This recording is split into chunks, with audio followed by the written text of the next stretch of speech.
Hello everyone. If your child has learning disability or there's a child with a learning disability in your family, including ADHD, this video is for you. I'm actually making this video for all of the students I have ever worked with. Over 13 years, that's literally hundreds of kids.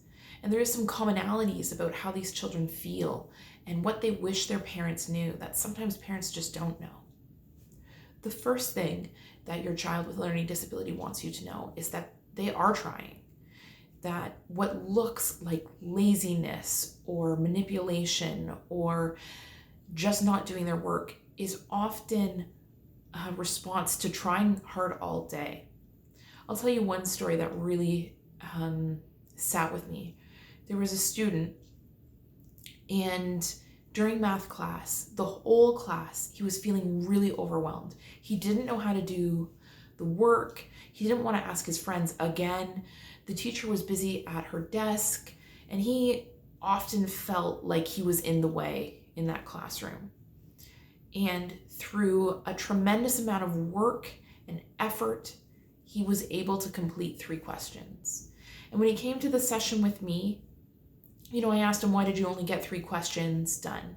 And his response was, that's all I could do today. And I was like, okay, well, let's work through the rest. Their parents came down, and after the session, they were frustrated, and they were like, how come he only got 3 questions done in class? And the student heard that. The rest of the year, I could not get him to attempt math work in class. And the reason I couldn't get him to do that is because when he attempted it, when he did try really hard, it didn't mean anything to his parents.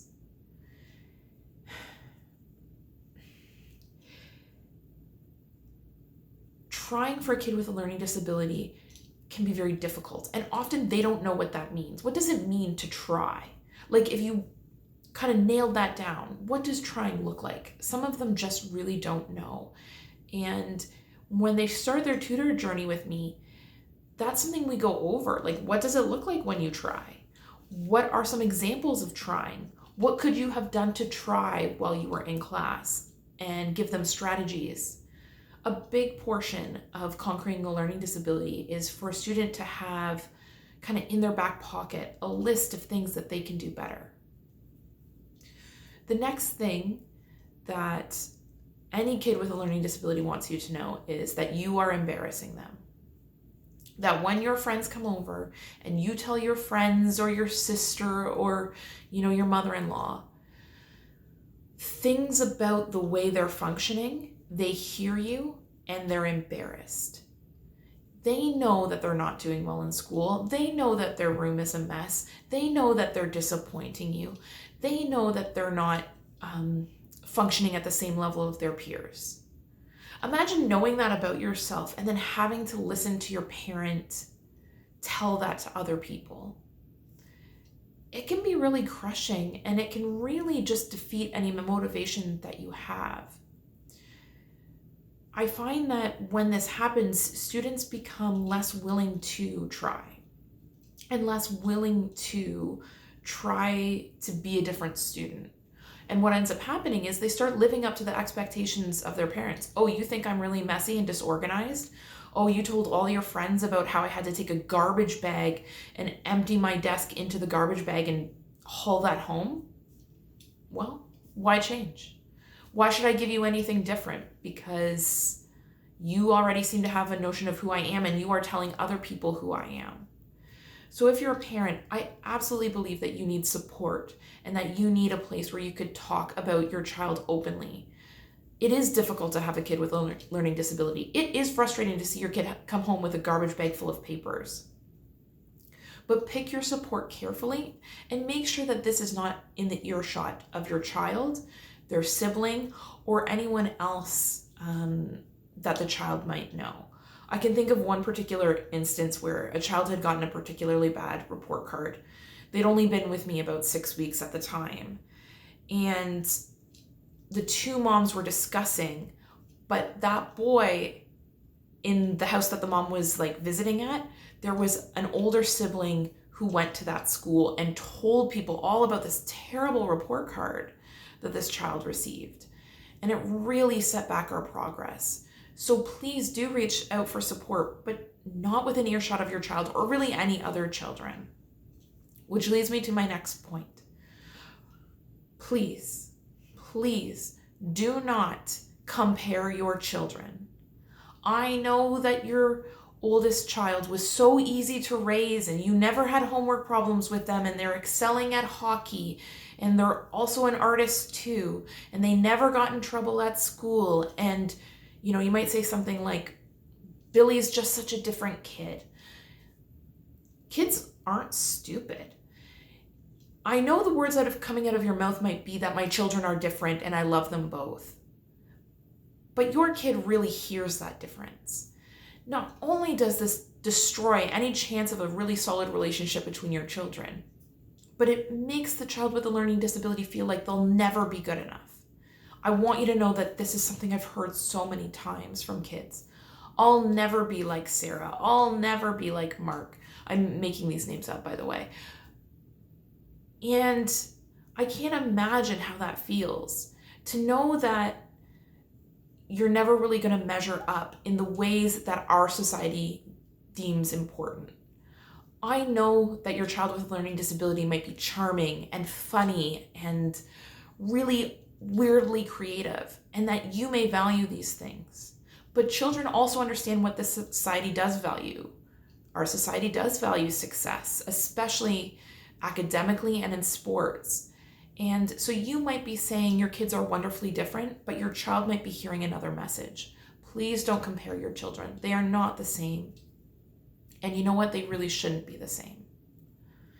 Which leads me to my last point. And this one's really hard to talk about. Your kid might be really sad. They might spend every day going into a building where they don't feel like the adults in the building like them, where they don't measure up. Their peers call them the dumb kid, and they think that they're the dumb kid, and they know how hard they're trying.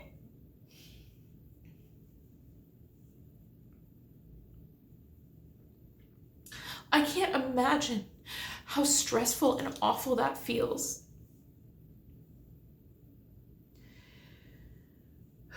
There is an absolute comorbidity between learning disabilities and mental health concerns. Your child might be very young, 6, 7, 8, 9, and you're thinking, this is really too early for depression or any other sort of mood disorder. I'm telling you, your kid might be the one that's hurting. Your kid might be feeling hopeless. Your kid might feel like they'll never be good enough. Can you imagine that weight on an 8-year-old? And your kid might never tell you.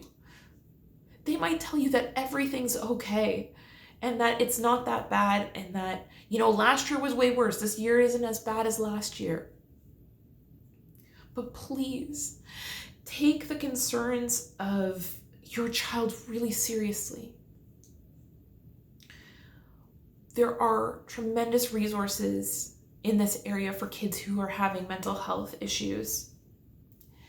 And if your child has a learning disability, really pay close attention to some of the signs. Is your child withdrawing?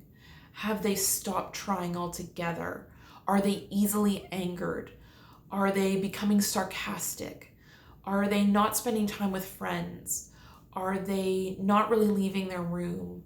Are they being really aggressive with you and your partner? Are they kind of taking out their anger on their sibling?